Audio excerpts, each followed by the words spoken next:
दूसरा मसला ये समझ लें आप कि बसा औक़ात ऐसा होता है कि जिस दिन आपके ऊपर ज़कात फ़र्ज़ हुई है, मतलब 5 मुहर्रम को, तो आप क्या कर देते हैं, एक महीना पहले अगर ज़कात अदा कर रहे हैं, लेट सपोज वो आपकी ज़कात आपकी बन रही है 5,000 रुपये, ठीक है, अब आपने वो अदा कर दी 5,000 रुपये, लेकिन जब वो डेट आई यानी 5 मुहर्रम जब आपके ऊपर पूरा साल गुजरता है और जिस दिन ज़कात फ़र्ज़ होती है, उस दिन आपने जब माल का अंदाज़ा लगाया तो आपके माल के एतबार से जो काउंटिंग हो रही है उसमें एतबार से 7,000 रुपये आपके ऊपर ज़कात क्या हो रही है, फ़र्ज़ हो रही है। जबकि आपने एक महीना पहले जो ज़कात अदा किया उस वक्त आपके पास जो पैसे थे वो कम थे, तो उस एतबार से ज़कात 5,000 रुपये बनती थी, आपने 5,000 रुपये अदा किए, लेकिन एग्जैक्ट जब डेट आई आपकी ज़कात की तो उस वक्त जो पैसे थे वो उस एतबार से जो ज़कात बन रही थी वो 7,000 बन रही थी। तो लिहाजा आपको चाहिए कि 5,000 आप अदा कर चुके हैं, चूँकि मेन डेट जो आपकी ज़कात की है उसमें 7,000 लाजिम हो रहे हैं, तो 2,000 रुपये और आप क्या करें, उसको भी ज़कात के तौर पे आप अदा करें, ताकि जो आपकी असल ज़कात है मुकम्मल वो अदा हो सके।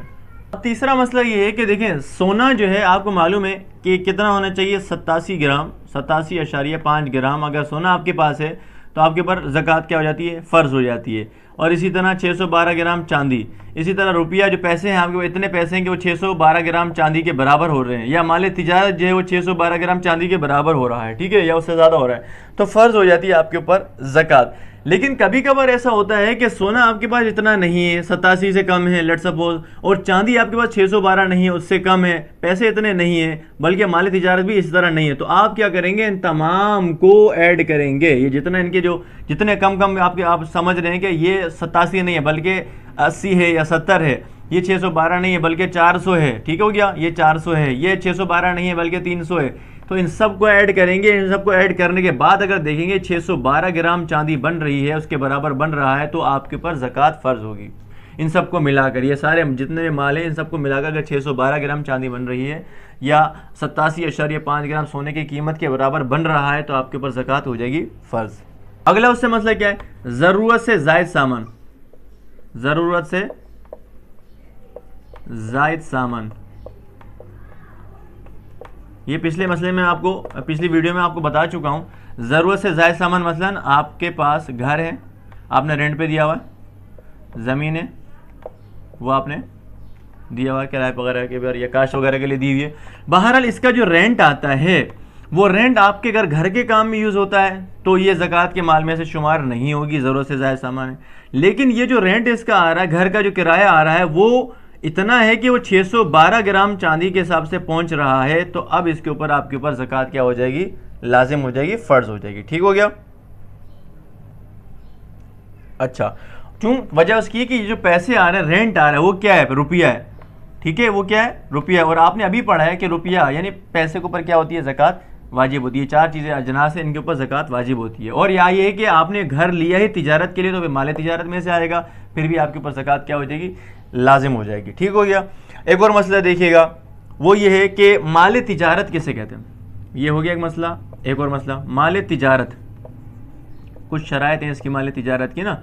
माल तिजारत में देखें, आपने शर्त आपके लिए ये है कि वो जो आपने माल ख़रीदा है तिजारत के लिए, वो तिजारत ही के लिए ख़रीदा गया हो, ख़रीदा ही तिजारत के लिए हो, ठीक हो गया, ख़रीदा ही तिजारत के लिए हो, पहला। दूसरा क्या शर्त है इसके अंदर कि उसमें आपकी नीयत भी तिजारत ही की है, कि आप उससे नीयत यानी उससे तिजारत ही करना चाहते हैं, ठीक है।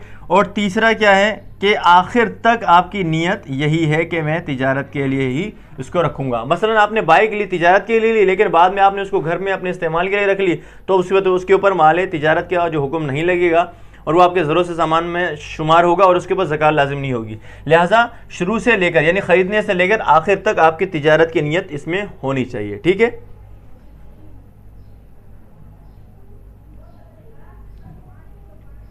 फिर अगला मसला क्या है कि माल तिजारत जो है वो किस कीमत का एतमाद होगा। माल तिजारत में,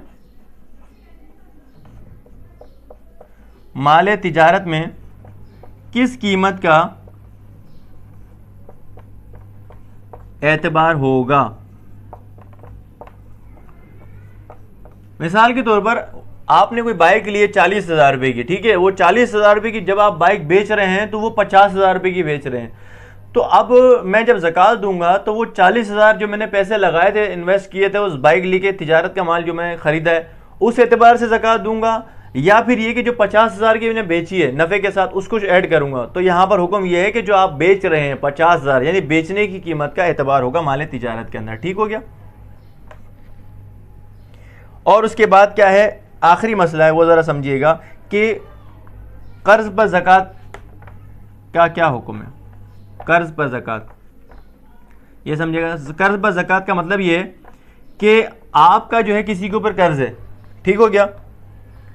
آپ کا کسی کے اوپر قرض ہے اور وہ جو ہے قرض ادا نہیں کر پا رہا, یا اس شخص کے پاس جو ہے آپ کے اتنے پیسے ہیں کہ جس کے وجہ سے جو ہے زکوٰۃ آپ ادا کریں گے. تو آپ کیا کریں گے, سب سے پہلے اس سے قرض وصول کریں گے. ٹھیک ہے. اور قرض وصول کرنے کے بعد نیت کر کے اس کو زکوٰۃ کی نیت سے آپ اس کو زکوٰۃ ادا کریں گے. ٹھیک ہو گیا.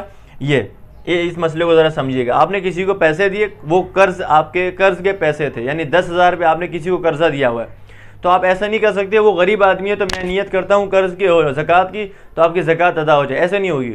بلکہ آپ کیا کریں گے, اس سے زکوٰۃ اپنے قرض وصول کریں گے اور پھر دوبارہ آپ اس سے کیا کریں گے, نیت کر کے زکوٰۃ کی اور پھر اس کو ادا کریں گے. جزاکم اللہ خیرا.